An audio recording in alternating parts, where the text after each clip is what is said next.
Amados irmãos, bom dia. Que a graça e a paz do nosso Senhor e Salvador Jesus Cristo esteja com todos nesta manhã. Amém? Nós louvamos o nome do Senhor, pela alegria de poder, nessa manhã, estudar mais um pouco a respeito da palavra de Deus. A mensagem que o pastor já trouxe pela manhã, com certeza já enriqueceu os nossos corações, para nós fazermos uma análise, dentro dos nossos corações em como está o nosso culto, de adoração a Deus, como nós devemos tirar algumas coisas, e colocar a essência da adoração, que muitas vezes ficam perdidos de tantas coisas que nós temos no nosso dia a dia e ocupam espaço em nosso coração, e nós não conseguimos adorar a Deus como a Bíblia nos orienta. Mas nessa manhã nós queremos enriquecer ainda mais. Nós estamos estudando acerca da vida no Espírito. A centralidade do nosso estudo está em Efésios capítulo 5, você pode estar indo para lá. E hoje, queridos, eu vou falar de algo assim, enorme. Esse é um dos maiores problemas que tanto professores de escola dominical, quanto pastores na hora da pregação, nós temos esse problema.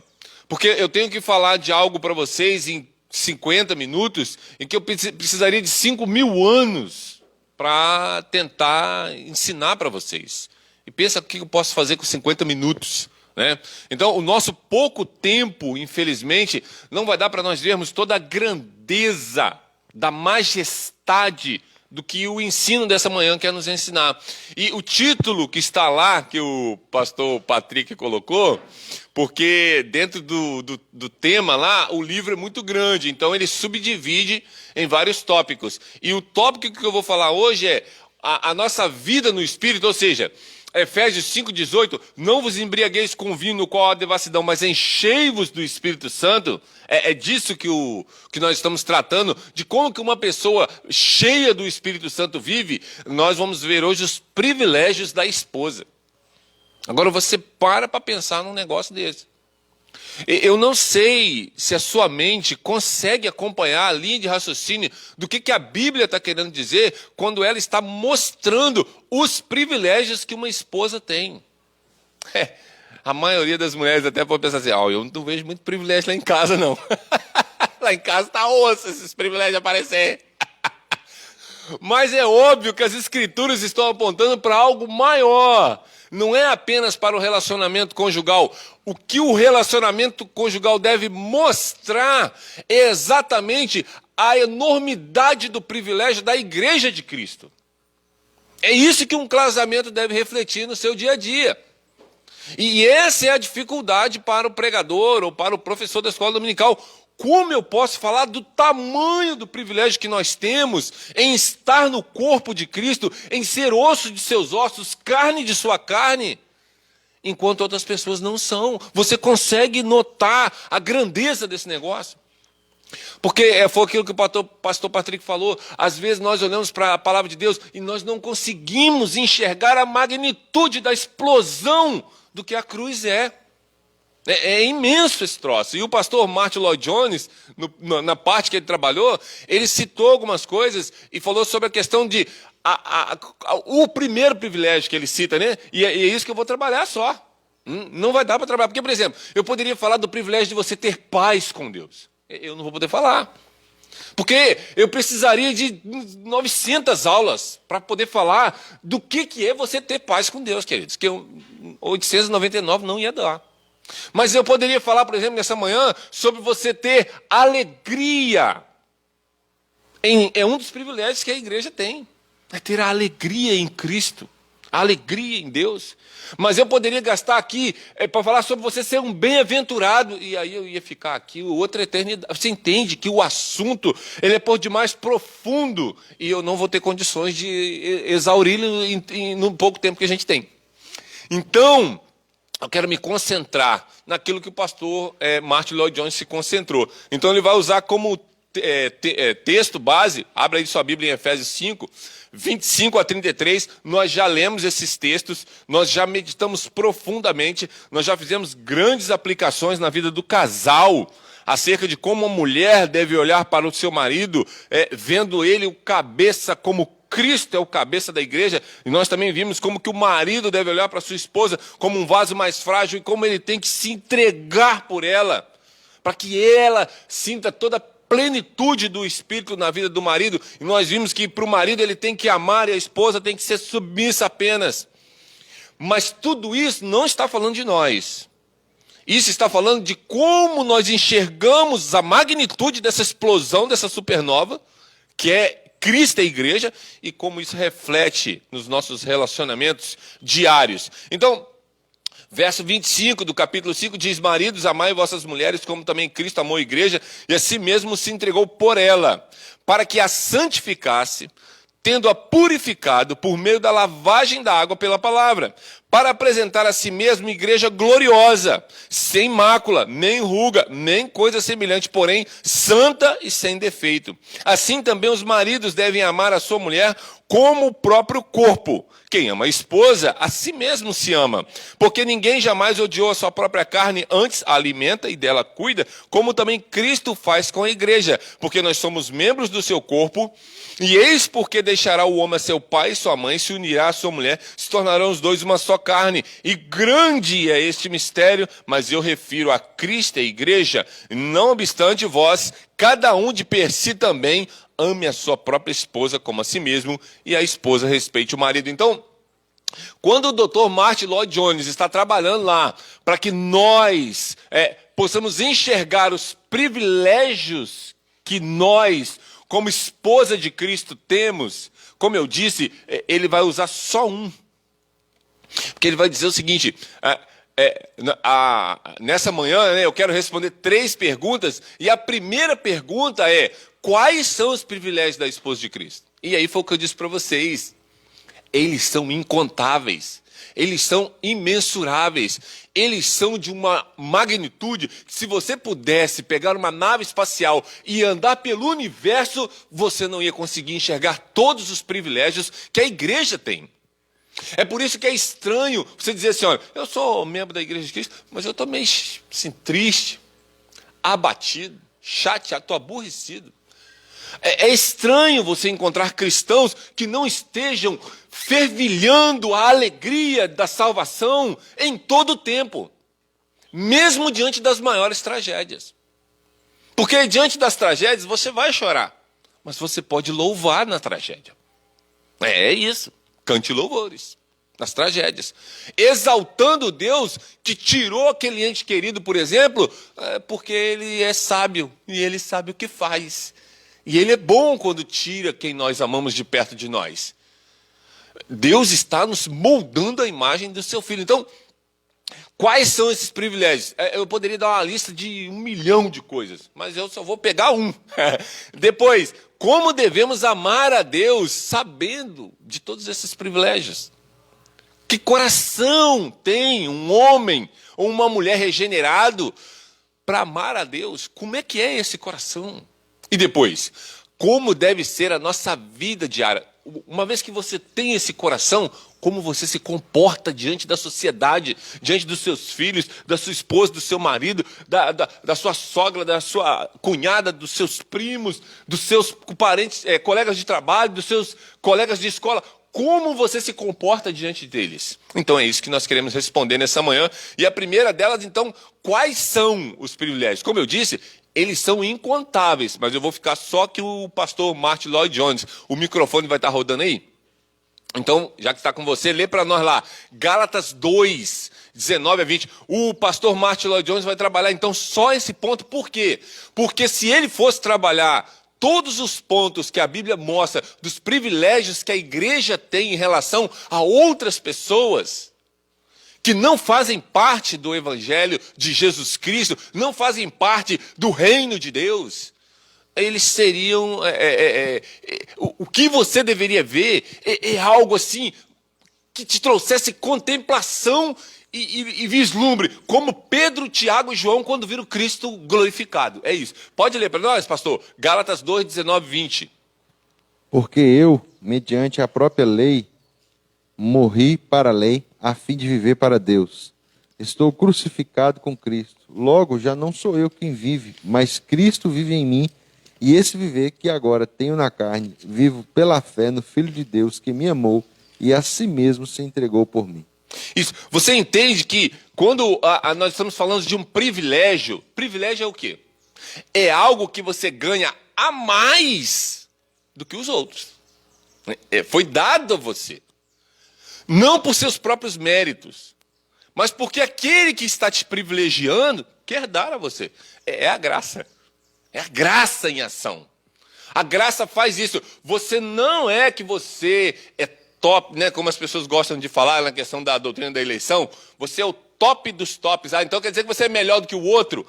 Não é assim que a Bíblia trabalha, mas é justamente o oposto. É porque você é pior do que os outros, mas Deus escolheu te dar esse privilégio.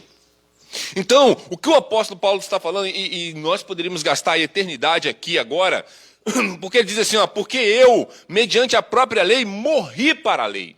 O que ele está falando? Ele está falando o seguinte, olha, se eu dependesse de viver pela lei para agradar a Deus, eu estava lascado. É isso que ele está falando. Quando ele está falando que ele morre para a lei, não é que ele não tem que praticar a lei. Porque você já viu algum cristão que não tem que honrar seu pai e sua mãe? Você já viu algum cristão que não tem que tirar um dia de descanso? Você já viu algum que não pode ser adúltero? Todo cristão deve tentar guardar a lei. Não é disso que Paulo está falando que ele não tem que guardar a lei. Ele está dizendo o seguinte, se dependesse de mim, guardar a lei, para chegar diante de Deus e falar, está vendo, Senhor? Eu sou o cara, guardei a lei todinha de ponta a cabeça, como aquele jovem que chegou diante de Jesus, bom mestre, o que eu faço para herdar a vida eterna aí contigo? Guarda os mandamentos, filho. E ele só falou dos mandamentos que estavam relacionados assim, à pessoa, né? Honrarás pai e mãe, né? Essas coisas. O cara achou que ele guardava. Isso aí?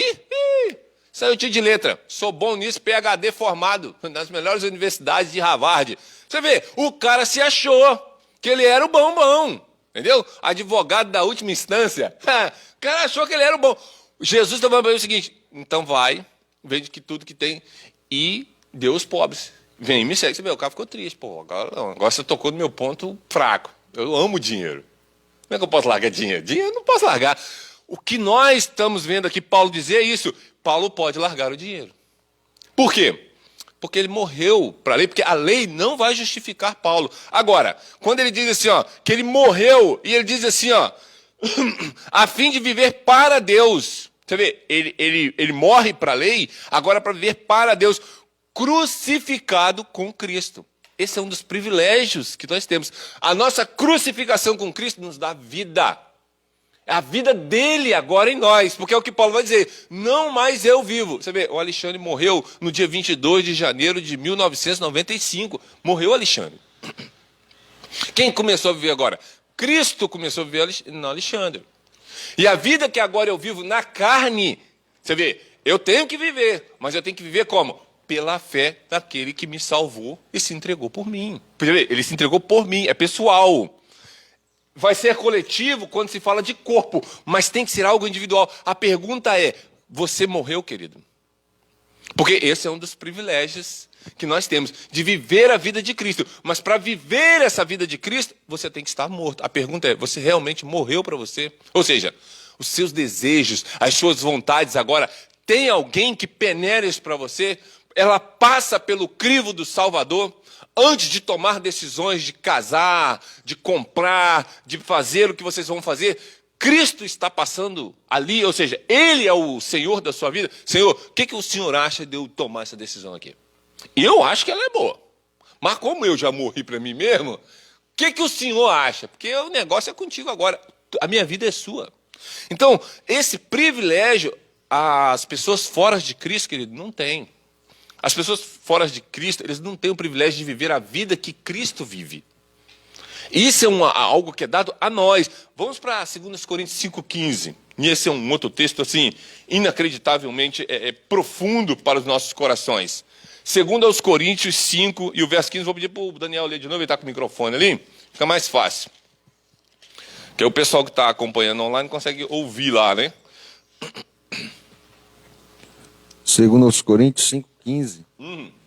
E ele morreu por todos, para que os que vivem não vivam mais para si mesmos, mas para aquele que por eles morreu e ressuscitou. Viu? Ele morreu para que aqueles que vivam, né, que estão vivos, ou seja, os salvos, não podem viver mais para si mesmos. Agora nós vivemos por aquele que morreu e se entregou. Nós agora vivemos a vida de Cristo. E isso aqui, queridos, vai tocar em pontos muito profundos. Por quê? Porque tudo que nós fazemos agora, nós temos que ter a mente de Cristo, que é a nossa vida. Paulo vai falar isso em Colossenses 3:4. Cristo, que é a nossa vida, ele vai falar isso. Ou seja, você não tem vida mais. Você só tem a vida de Cristo em você. E essa é a guerra. Quando o apóstolo Paulo vai trabalhar acerca de nós termos duas naturezas dentro de nós. A nova natureza, que é essa natureza, que é a vida em Cristo, com a velha natureza, que é aquele tipo de vida que você vivia antes, segundo as suas próprias palavras, né? Você disse que nasceu de novo. Você está dizendo isso, nós queremos isso pela fé. Então, se você diz que nasceu de novo, há uma criatura dentro de você chamada Cristo, operando no poder do Espírito Santo. Porque a vida agora, a nossa vida, é a vida dele. É a vida que ele viveu. E quando você olha para a forma como ele viveu nos evangelhos, você vê que nós estamos precisando melhorar, como disse o pastor Patrick nessa manhã. Nosso culto precisa melhorar. Nossa adoração ao Pai precisa melhorar. Os nossos olhos, queridos, e esse é um dos grandes problemas da nossa geração. Os nossos olhos, eles têm uma mania, por causa da velha natureza que está em nós, de olharmos as coisas pelo que nós estamos vendo e apalpando. É aqui, ó. É no físico.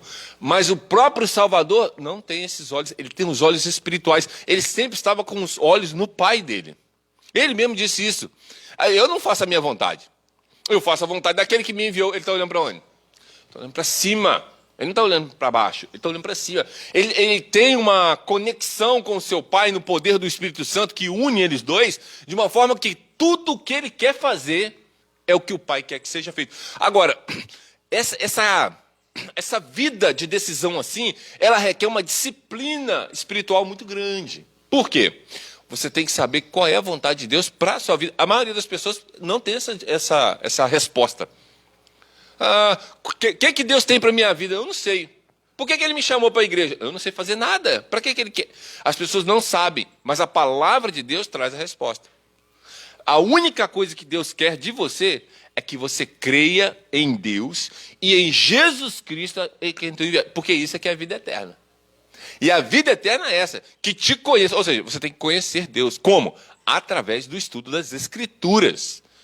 E depois, qual é o resultado disso? Crer que Jesus Cristo foi enviado por ele, porque as pessoas creem num Jesus Cristo que não é o Jesus Cristo das Escrituras. É um Jesus Cristo criado que vai cuidar do pobre, que vai cuidar do necessitado, que vai abrir uma creche, que vai abrir um orfanato, que vai dar cesta básica para um mendigo. Esse Jesus, todo mundo gosta.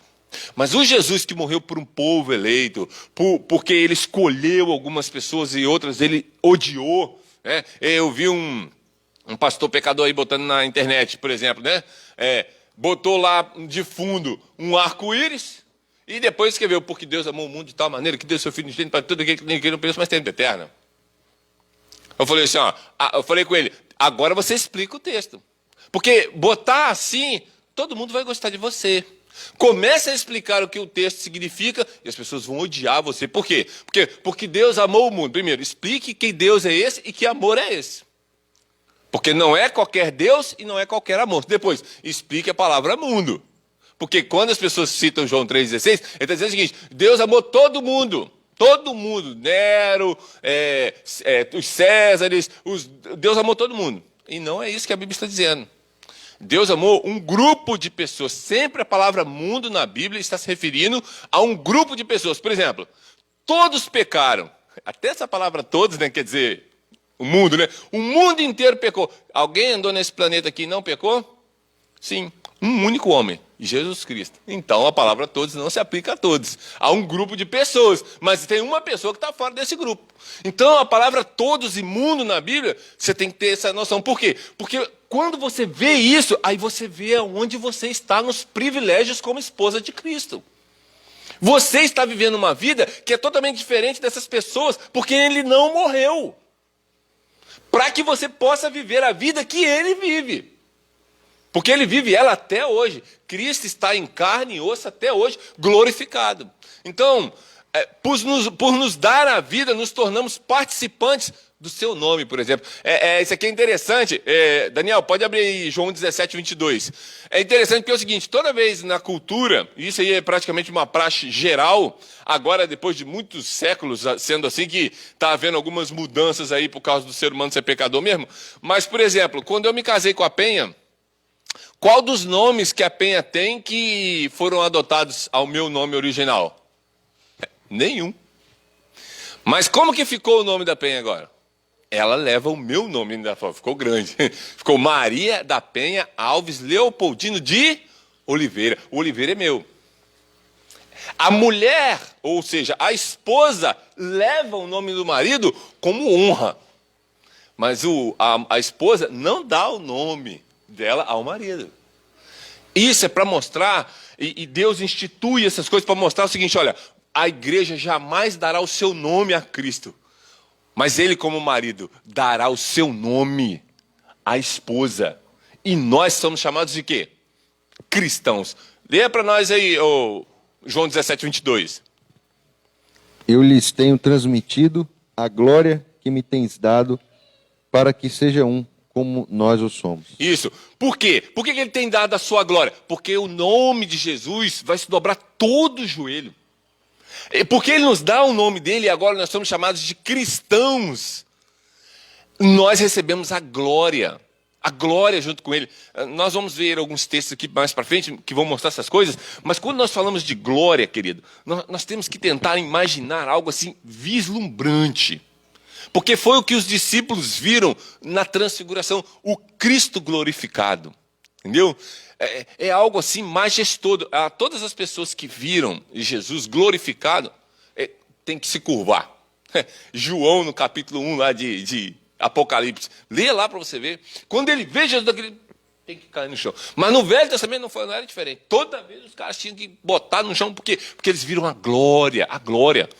E Moisés foi o homem que fez a oração mais profunda nesse planeta. Ele disse, Senhor, mostra-me a sua glória.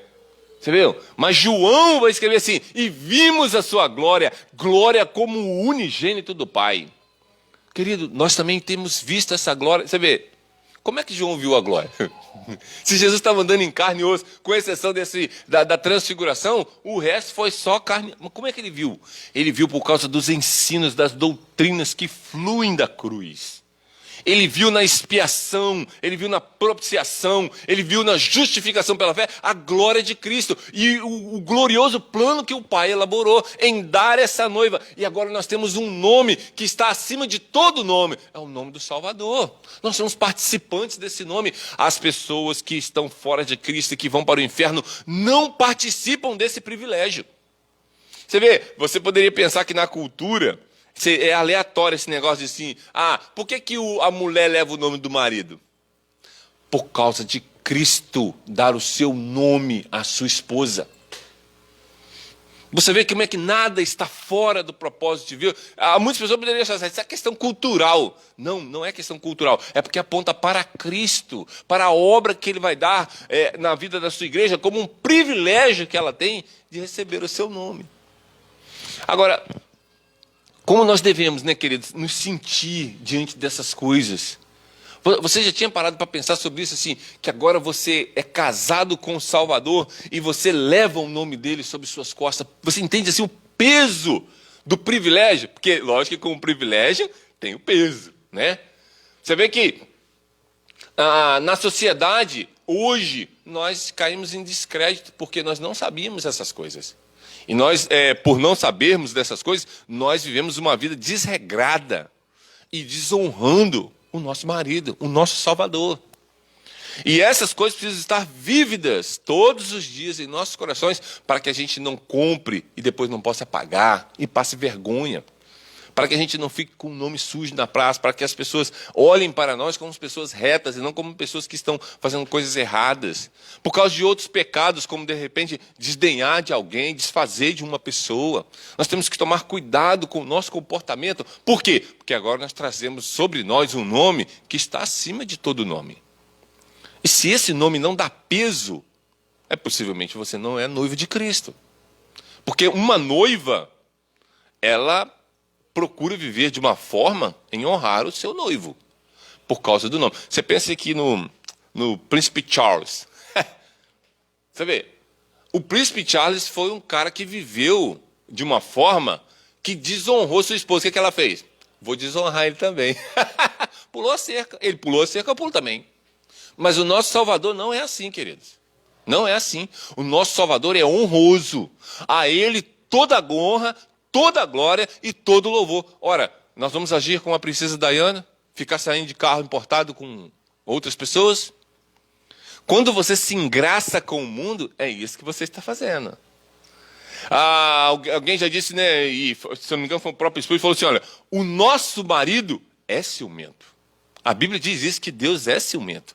E ele tem ciúme do seu povo. E se nós fazemos parte do povo de Deus, como um privilégio, não é porque você é melhor do que o outro, é um privilégio ser a esposa de Cristo, você não acha que você deveria respeitar o seu marido? E não olhar para outro homem? Como Israel fez no Velho Testamento? Porque o que é a metáfora de você olhar para outro homem? É quando você não está plenamente satisfeito com a vida que você tem agora. Entenda isso.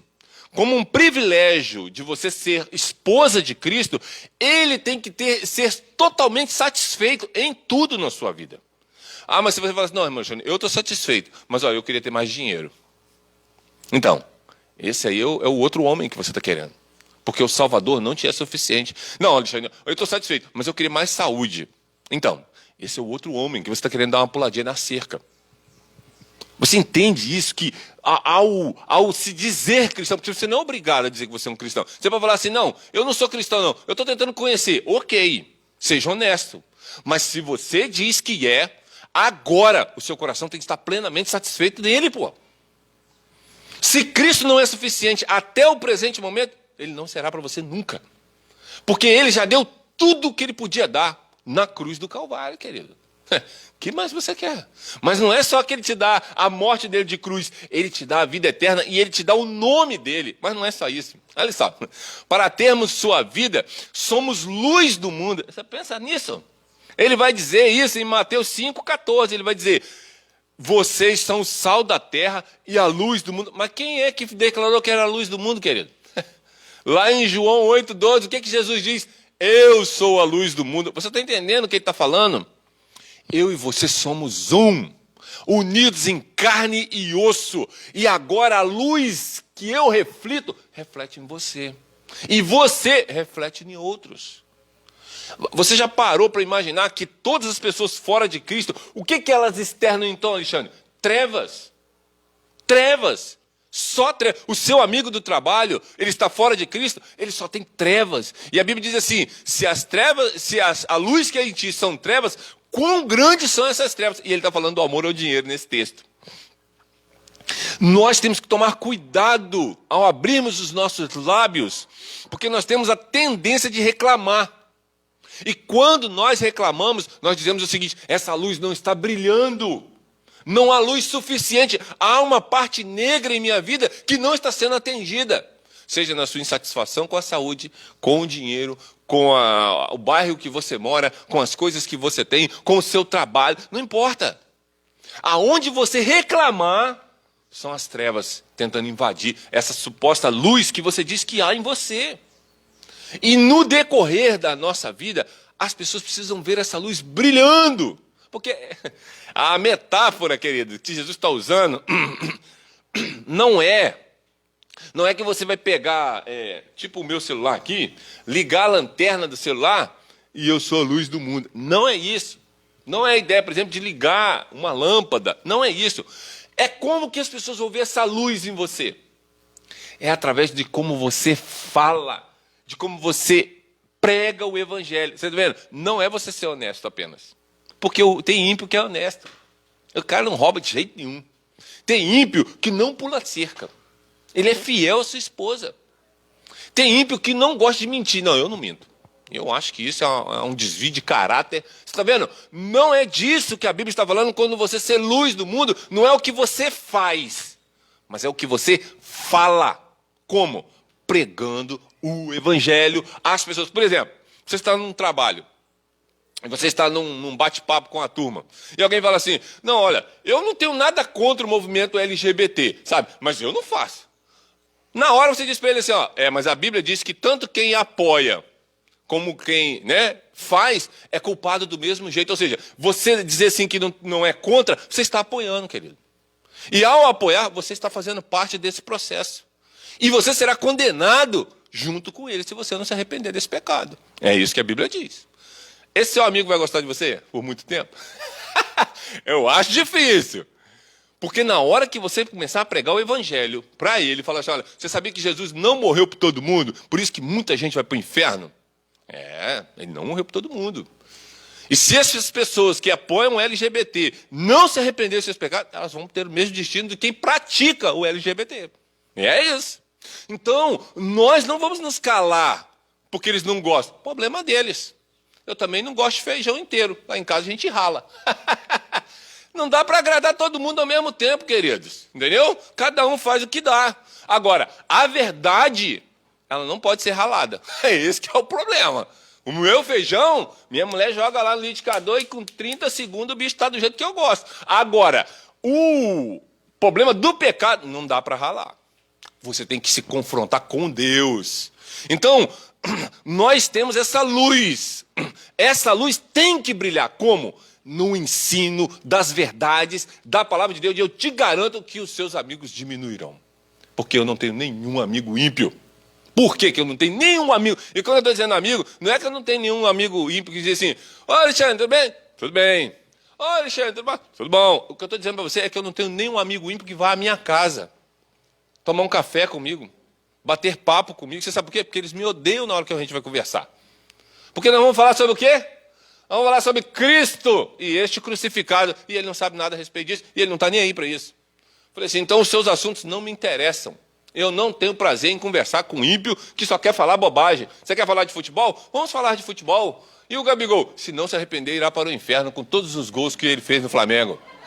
É isso. É isso. Eu vou falar de Cristo e este crucificado, quer você goste, quer não goste. Se não está gostando, a porta da casa é serventia da rua, querido. Não vai fazer diferença. Mas eu vou gastar tempo com o meu Salvador. Essas pessoas, é óbvio que elas não vão gostar de você. É por isso que, muitas vezes, a maioria dos cristãos autênticos não terão amigos ímpios, porque não dá para ficar passando a mão na cabeça deles, com eles ofendendo a face do Salvador o tempo todo com seus pecados. Eu vou condenar na hora, queridos. Não vou deixar passar em branco. Então, nós somos a luz do mundo. Por quê? Porque Ele botou essa luz em nós. E eu não estou dizendo que você não pode ter amigos ímpios. Você pode. Eu estou dizendo que é eles que não querem ficar comigo. Não é eu que não quero ficar com eles. Eu gostaria de sentar, conversar, mas eu vou pregar. E sai da frente. Porque eu vou descer fogo do céu, igual eles. Vou mandar a Bíblia neles. E seja o que Deus quiser. Se queimar, queimou. Porque nós temos que... É luz, querido. E a luz tem que invadir as trevas. É o que a Bíblia diz. Quando a luz chega, as trevas se dissipam. Depois, por termos sua vida, nós temos um lugar no seu trono. Ah, queridos. Pastor, abra essa dádiva aí para nós. Apocalipse 3, 21. Queridos, vocês não conseguem entender a grandeza do que está aqui agora. Nós nos assentaremos no trono com Ele, no trono dEle. Pense sobre isso. Eu falo para vocês que nós gastamos pouco tempo acerca dessas verdades. Eu fico emocionado porque eu fico imaginando a cena, sabe por quê? Tem um filme chamado do C.S. Lewis. Como é que é o nome lá, Júlia? Do leão. Esqueci o nome aqui. Nárnia. As Crônicas de Nárnia. No final do filme, as crianças estão assentadas do lado do trono. Há uma cadeira para cada uma se sentar. Lê pra gente, pastor. 3, 21. Ao vencedor, dar-lhe-ei sentar-se comigo no meu trono. Assim como também eu venci e me sentei com meu Pai no seu trono. Você consegue ver o paralelo? Veja, ele não está falando assim, olha, assim como Davi colocou Salomão no seu trono, ele não está usando uma metáfora no sentido de humano. Ele pegou ele. Ele falou assim, olha, vocês se assentarão no meu trono, assim como eu fiz a vontade de meu Pai, e eu me sentei no trono de meu Pai. Vocês conseguem entender isso? Eu falei para vocês que não dá para... Eu queria palavras, mas que vocabulário que eu vou usar? Pense sobre isso. Nós julgaremos o mundo, queridos. Nós julgaremos os anjos sentados ao lado do trono do Salvador. Agora, você sabe isso? Se você sabe, como você vive? Como você vive? Se você se vê, como eu disse no filme de Nárnia, as crianças, né, estão assentadas ao lado do príncipe Caspian, do lado dele, e Aslan está lá. E todos estão centrados no trono, e todos são príncipes. Como a Bíblia diz, nós seremos príncipes.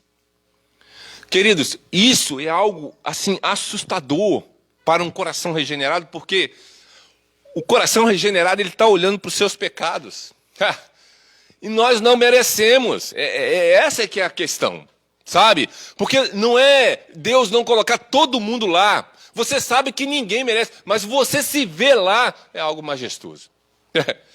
E aí, por isso que nossa vida, viver a vida de Cristo, faz todo sentido para nós, por causa dessas promessas, dos privilégios que nós teremos por sermos sua esposa. Nós nos assentaremos no trono dele, ao lado do Pai dele.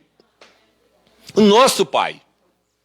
Mas foi o que eu disse, se o seu coração não estiver totalmente dominado por isso, é óbvio que amanhã, na segunda-feira, você vai injuriado por serviço. Mas se você tem um coração cheio dessas informações, e isso está fervilhando, você vai levantar na segunda-feira dando um duplo twist carpado e vai sair correndo para comprar pão, para fazer café, porque você quer ir trabalhar para glorificar a Deus, porque um dia você se sentará no trono da sua glória. Você entende que são privilégios que nenhum anjos não terão. Os anjos nunca se sentarão no trono. Mas agora você pensa nisso. Os anjos são maiores do que nós, a Bíblia vai dizer. Nós fomos feitos um pouco menor do que os anjos, pois aprova o Senhor nos colocar numa posição mais elevada que sentando nesses tronos. Agora você consegue imaginar essa cena? De todos os anjos de Deus à nossa volta, e nós sentados no trono, julgando os anjos caídos e julgando o mundo, junto com o Pai e com o Filho. Isso é enorme. Por termos sua vida, o amor do Pai é dispensado a nós. João 17, 23. Vamos dar uma olhada nesse texto. Queridos, esse aqui é outra coisa que, se nós realmente fôssemos gastar tempo aqui, a eternidade não daria. Eu garanto para você. Há tanto do amor de Deus aqui, quando Jesus fala essas palavras em João 17, e nós sabemos que essa é a passagem da oração sacerdotal dele, né? João 17, 23, ele está falando com o pai dele. E olha o que ele vai dizer. Eu vou ler o 22 para vocês entenderem o enredo. Ele diz assim, ó, eu lhes tenho transmitido a sua glória. A glória que o Senhor me tem dado, para que sejam um, como nós o somos. Você vê, olha a comparação de novo. Ele não está falando de ser um apenas como um marido e uma mulher. Ele está falando como ele e o pai são. Uma comunhão dessa nunca existiu e nunca existirá maior do que ali, a não ser depois que ele nos colocar, nós seremos iguais. E isso aqui é um negócio assustador. Eu neles e tu em mim, a fim de que sejam aperfeiçoados na unidade, para que o mundo, você está vendo? Quando nós somos aperfeiçoados na unidade, para que o mundo conheça que tu me enviaste e os amaste, como também amaste a mim. O amor do Pai agora está em nós. E nós amamos o Pai como o Salvador amou o Pai. Mas nós amamos o Salvador como o Pai ama o Salvador. E esse amor, ele entra na nossa prática diária quando o pecado aparece, queridos. É ali que esse amor é externado. Quando você vê o pecado, você vai ter o mesmo sentimento que o pai tem em relação ao pecado. Você vai ter o mesmo sentimento que o filho tem. Você vai ter o mesmo sentimento que o Espírito Santo tem em relação... O que você vai fazer? Você vai lutar para não cometer aquele pecado. E nós sabemos que nossa velha natureza às vezes ganha algumas batalhas, porque nós pecamos. E o que nós devemos fazer? Nós devemos nos arrepender profundamente, chorar por nossos pecados e voltarmos os nossos olhos para o Calvário. E lá na cruz, nos reconciliarmos com Deus nesse aspecto de arrependimento e quando o Pai perdoa o nosso pecado. E Ele nos perdoa, não é só porque nós confessamos, mas porque o Filho pagou o preço por aquele pecado. Nós confessamos porque o amamos e não queríamos ter feito aquilo. Assim como o marido deve confessar seus pecados à sua esposa deve confessar seus pecados ao seu marido. Para que haja comunhão entre eles perfeita, em perfeita harmonia. Então, porque nós temos o amor do Pai, nós também agora podemos amar com a mesma intensidade, com a mesma força. Por termos sua vida, somos participantes do sofrimento. João 15, a gente já está em João 17, vamos para João 15, e o verso 20, que diz: lembrai-vos da palavra que eu vos disse, não é o servo maior do que o seu senhor. Se me perseguiram a mim, também perseguirão a vós outros. Se guardaram a minha palavra, também guardarão a vossa. Então, queridos, nesse planeta, como eu disse, ao você externar a verdade da palavra de Deus, o que vai acontecer? Duas coisas. É o que o texto está mostrando. Se eles amam o Salvador, eles vão amar você também. Mas se eles odiaram o Salvador, vão odiar você também. É o que acontece, por exemplo, quando você vai para as redes sociais e mostra que você é contrário a esses movimentos malucos, né? Como esses LGBT malucos aí. Por quê? Porque as pessoas acham que nós temos que ser tolerantes com o pecado delas, mas elas não conseguem ser tolerantes com a nossa insatisfação na prática dessas coisas. Você vê, eles pedem tolerância sendo intolerantes. Eles não conseguem, eles pedem respeito sendo desrespeitosos, né? É assim que eles são, né? Depravados em seus pecados, mas o que Deus irá fazer com eles se Deus não conceder misericórdia? Paulo vai usar duas palavras do Novo Testamento: Deus derramará sobre eles sua cólera e sua fúria. Eu acho que Paulo não pode expressar melhor o que Deus vai fazer com essas pessoas. Agora, nós, se somos de Cristo e temos o privilégio de ser sua noiva, estamos livres dessa cólera e livres dessa fúria. Por quê? Porque o marido recebeu o peso que era para ser jogado na esposa. É o marido que recebe. O Salvador que recebeu lá no Calvário, ele recebeu toda a fúria e toda a cólera do Pai, porque ele teve que beber o cálice da ira inteiro, e ele bebeu. Então, termos sua vida e sermos participantes de seu sofrimento, agora é um privilégio. Por isso que John Bunyan, eu já falei dele aqui várias vezes, John Bunyan vai escrever, e sobre isso ele vai falar assim, ó, Deus manda o sofrimento, ele manda o tipo de sofrimento, a intensidade que esse sofrimento vai durar, o tempo, né? Tanto a intensidade quanto o tempo, ele manda o cara, ou seja, o algoz, a pessoa que vai fazer o sofrimento, e ele também faz o resultado que esse sofrimento produz. E alguém que está falando isso é alguém que tem autoridade, passou aí 15 anos preso, por causa do evangelho, então ele sabe o que ele está falando, né? Ele tinha uma filhinha dele, era cega. Você pensa, o cara está preso, a família passando maior dificuldade, ele não pode fazer nada porque está preso, porque ele é pregador do evangelho. Então, John Bunyan, ele sabe do que está falando acerca do sofrimento, porque ele foi participante dos sofrimentos de Cristo. Paulo vai falar a mesma coisa. Ele fala assim, Timóteo, sofre comigo o bom combate, né? Então, sofre comigo. Por quê? Porque no combate há sofrimento, queridos. E nós não vamos ficar livres do sofrimento. Agora, o pastor Josemar postou recentemente lá, uma das mensagens mais novas dele, evangelho social, terapêutico, enfim, um monte de coisinha desse lá, né? Filosófico, porque as pessoas querem um evangelho que resolva os problemas delas físicos. Eu estou com um problema. Tem um negócio aqui comigo. Eu acho que eu vou lá no divã. Aí o cara vai no divã porque ele está com um problema aqui na cabeça dele, que não consegue resolver. Ele está com depressão. Está com depressão, tem que ir lá no divã. Então o cara vai deitar lá no divã, com o cara lá. Eu estou com um problema financeiro. Eu tenho que ir lá na igreja, porque o problema financeiro. Então o cara vai lá na igreja porque ele tem um problema financeiro. Eu vou pedir o pastor para orar para mim, porque a oração do pastor tem mais poder, você vai sabendo, né? Agora está lascado. A oração do pastor tem mais poder. Você está entendendo? O cara está com um problema pessoal e quer resolver o problema pessoal dele. Mas Cristo não veio para isso, querido. Ele veio para resolver um único problema. Era o problema da sua inimizade com Deus. Deus está irado com você e ele veio para resolver o problema da ira de Deus sobre você. Agora, se ele te regenerou, esse sofrimento agora, ele vai fazer sentido. O que não faz sentido? Não faz sentido você sofrer no mundo onde você vai para o inferno.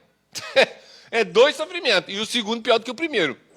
Porque o primeiro ainda está sendo um pouco aliviado por Deus, mas o segundo não tem alívio nenhum.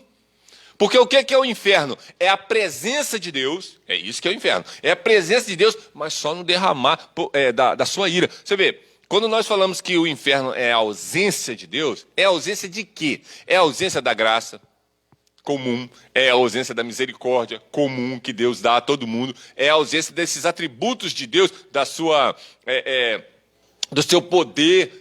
Assim. Agora, quando nós estamos falando que Deus estará presente no inferno, é porque ele vai derramar a ira dele sem nenhum desses outros atributos estarem impedindo, de certa forma, a ação da sua fúria. É por isso que Paulo usa: Deus derramará sua cólera e sua fúria. Se você pegar essas duas palavras para você trabalhar, você fica horrorizado com o que Deus vai fazer. Agora, se você é uma noiva de Cristo, você não será alvo dessas coisas. Por quê? Porque o marido sofreu no seu lugar.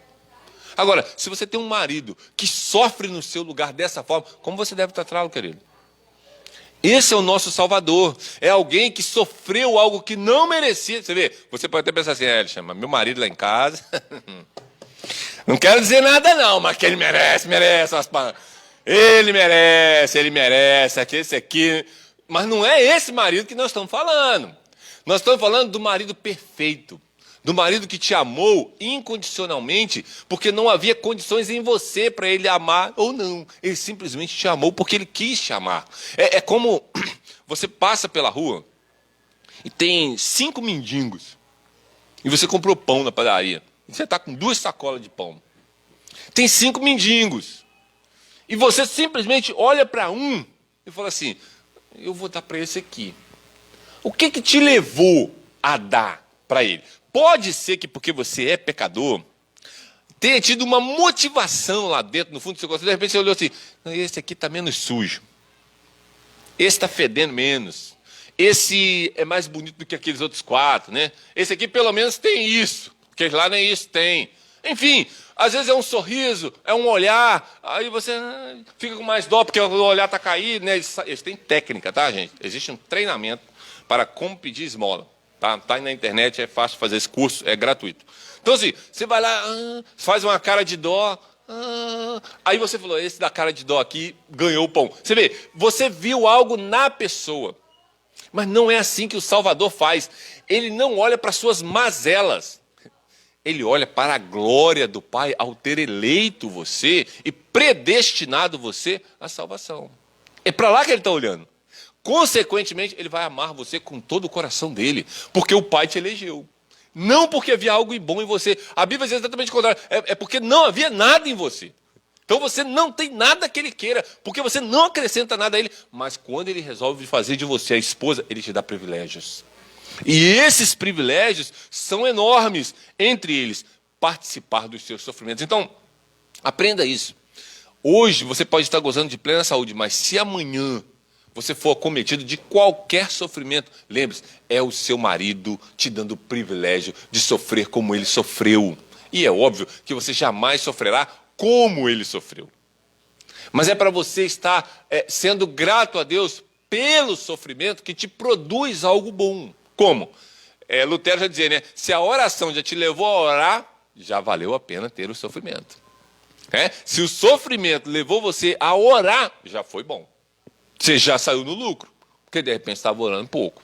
Então, quando nós temos uma vida assim, queridos, vivendo a vida que o Salvador... Você vê, o Salvador nunca reclamou de nada. Para pensar sobre isso. Isso era uma coisa que nós deveríamos gastar tempo. Você vê quantas coisas nós deveríamos gastar tempo? O Salvador nunca reclamou do pai dele. Nunca. Ele viveu aqui 33 anos. Ele nasceu onde os bichos comiam. Você nasceu onde os bichos comiam, querido? Você nasceu numa manjedoura, onde era colocado o alimento para o animal comer? Alguém aqui nasceu dessa forma? Aí você vê, quando a pessoa nasce na roça, que às vezes não tem todos os recursos, tem roça que ainda é roça, né? Já tem roça que tem hospital, mas tem roça que é roça mesmo, que o sujeito nasce lá com a parteira. Mesmo aquela não nasce nas condições que o Salvador sofreu. Você sabe por quê? Porque quando ele chegou na cidade, não tinha onde colocar ele. Ele é o dono do mundo. Ele poderia ter escolhido os melhores médicos daquela geração e nascer no palácio mais rico daquela geração. Mas o pai não quis isso para ele. Não, você vai nascer, meu filho, numa manjedoura entre os animais. Porque eu quero você humilde, para que você mostre o quanto nós somos humildes. E eu só consigo mostrar a minha humildade em você. Eles jamais verão a minha humildade se você nascer num palácio. Mas se você nascer numa manjedoura, eles verão que nós somos o Deus humilde. E eu quero ensinar isso, porque eu sou glorificado quando eles me conhecem. Você entende, querido, a profundidade de Deus ser detalhista em onde o filho dele vai nascer, mas não é apenas isso, é onde o filho dele vai morrer. Numa cruz, nu.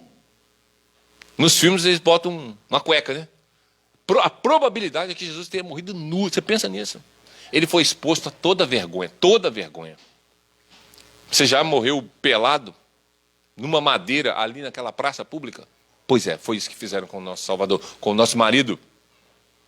Agora, se uma esposa sabe que o marido faz isso por ela, como essa esposa não vive, queridos? Você vê por que é esdrúxulo quando o pastor fala dessas igrejas malucas, que não pregam a verdade, que não gastam tempo mostrando a gloriosa majestade do Salvador, e como essa majestade e esses privilégios refletem nos filhos de Deus. Você entende que por que muito cristão está aborrecido? Porque ele está olhando para as suas mazelas. Ele vai dizer, eu não tenho carro, eu não tenho casa, eu não tenho dinheiro. Eles estão olhando para essas porcaria. Porque isso é porcaria. Amanhã o Senhor vai pedir sua alma. O que você tem preparado para ela, querido? Porque esse amanhã pode ser hoje. Eu só estou usando o que o texto está dizendo. Ou hoje à noite, né? Se não me engano, o texto fala, hoje à noite te pedirão, então amanhã te pedirão. O que você tem preparado para a sua alma? Você está pronto para comparecer perante o tribunal de Deus? Você vai chegar lá como uma esposa, e pense nessa metáfora, pense nisso. Quando eu casei, e eu levei minha esposa para conhecer o meu pai recebeu a minha esposa. Por quê? Por causa da honra de eu ser filho dele. Você entende o privilégio que nós teremos? Por que o pai vai nos aceitar? Porque há um marido que levará a sua esposa e apresentará ao seu pai. Pai, eis aqui a minha esposa. Pense nisso, queridos. Ela agora leva um nome que eu levo, pai. E o pai vai dizer o quê? Vinde, benditos. Vinde. É a esposa do meu filho. Vocês são aceitas no meu reino e sentarão à direita do meu filho. Na corte real, queridos, senta o rei, os príncipes e as esposas dos príncipes. Nosso Deus é como um rei. O seu filho é como um príncipe. E nós somos como a esposa desse príncipe. Você já parou para pensar na honra que nos é dada e nós não merecemos? Então, como nós devemos amar a Deus de acordo com esses ensinos que nós vimos até agora? Primeiro, com todo o nosso coração, não com parte do nosso coração. Não dê parte do seu coração, porque não é isso que a Bíblia diz. A Bíblia diz, amarás, pois, ao Senhor teu Deus de todo o seu coração, de toda a sua alma e de toda a sua força. Você viu? Você vai ter que fazer força. Há uma luta, há uma batalha, porque o pecado está aí à porta. E ele quer te pegar. E o diabo quer te pegar. E a sua velha natureza quer te pegar também. A sua velha natureza se alimenta do quê? Do pecado. É disso que ela gosta.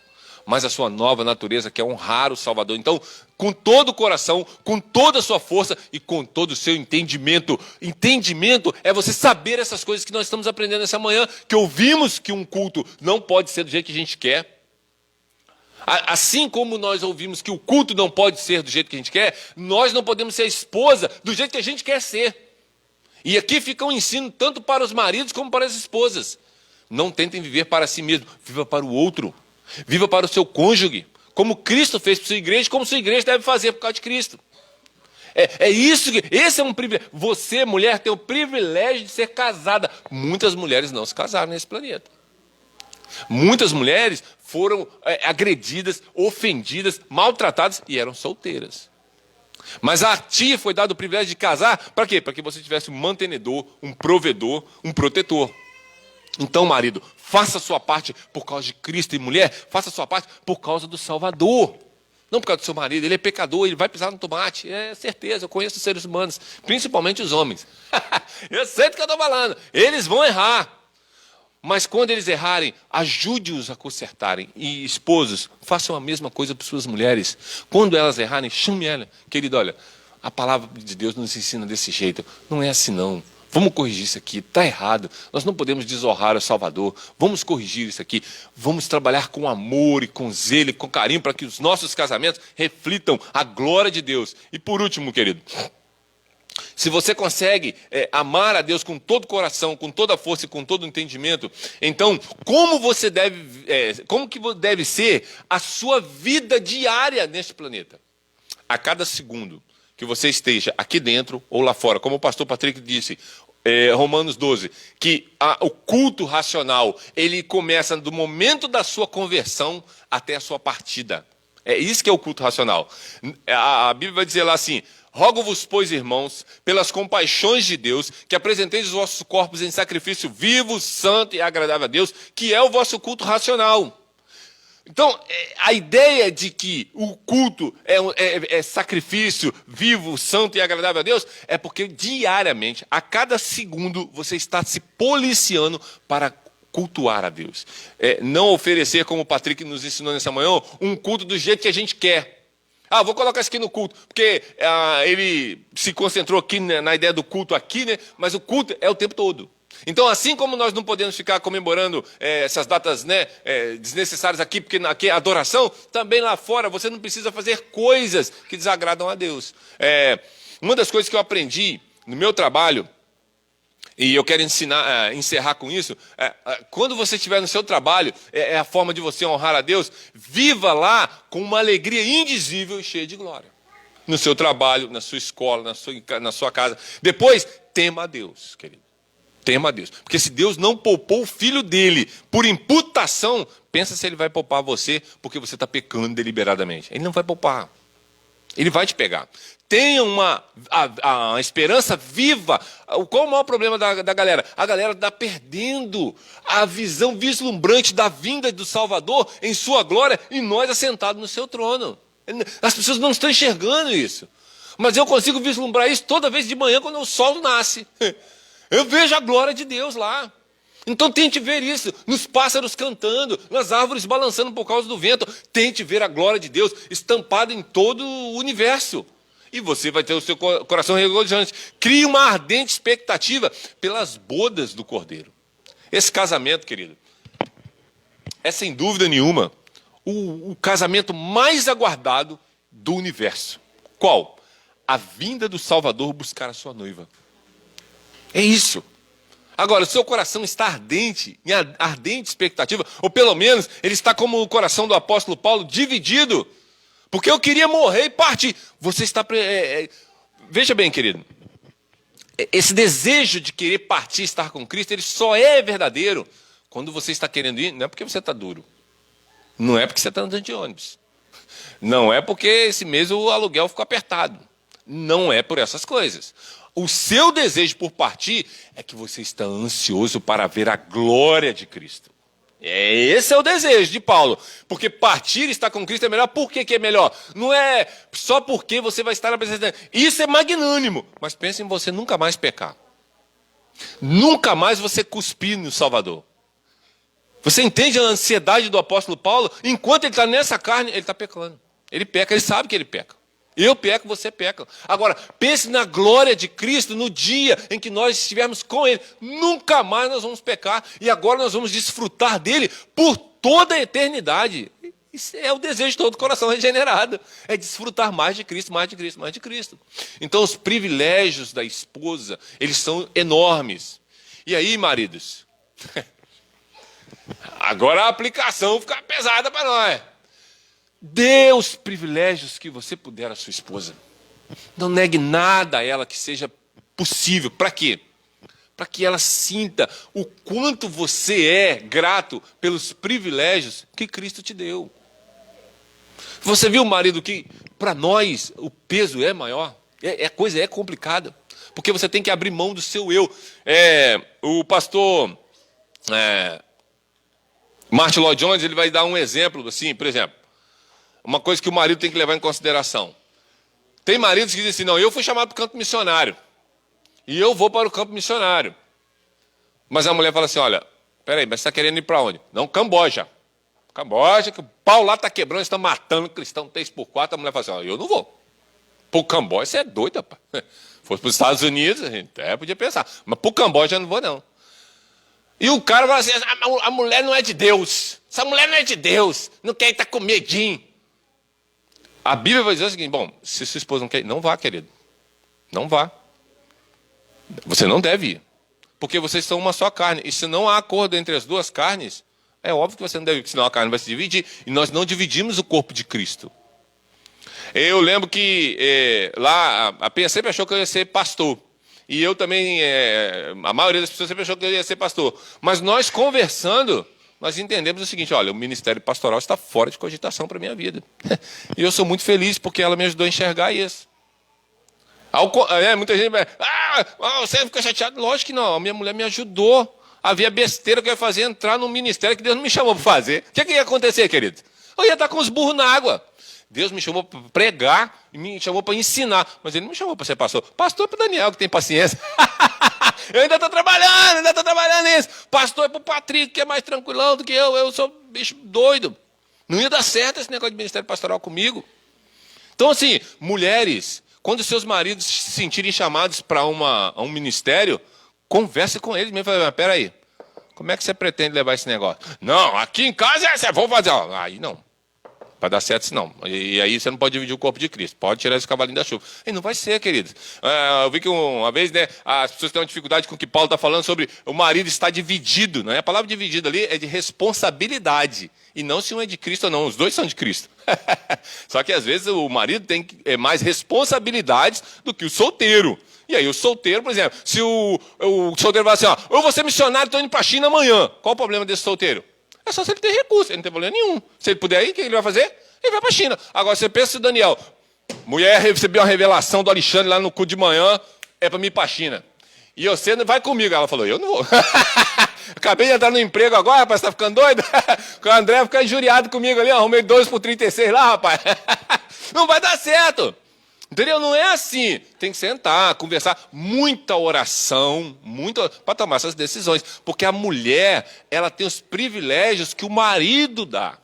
Agora, esses privilégios têm que estar alinhados com as Escrituras. E a gente não pode sair por aí tomando decisão. Então, queridos, levem para casa esse sentimento de você estar sentado do lado de Cristo no trono da graça. Porque se você é a esposa de Cristo, lá é o seu lugar. Ele vai te colocar lá. Você vê, não porque você merece, mas porque agora, como esposa dele, ele vai te colocar lá. E, queridos, só isso, só assentar-se no trono com ele, já deveria ser razões para que nós nunca levantássemos a nossa voz para reclamar de nada nesse planeta. De nada. Quando eu digo nada, é nada mesmo. Mesmo quando a gente estiver passando as piores provações, é não reclamar, é entender que Deus está fazendo algo bom em nós e não algo mal. Amém, queridos? Que Deus possa abençoar. Espero que Ele possa ter enchido os seus corações de desejo de querer saber mais. Porque, como eu disse, eu só falei de um tópico, a vida. Mas tem muito, por exemplo, você poderia perguntar assim, quais são os privilégios que a esposa recebe por causa da expiação? Por causa da propiciação, por causa da justificação, por causa da redenção. Tudo isso são ações que você não tem mérito nenhum e é um privilégio você receber isso. São privilégios da graça de Deus à esposa do Salvador.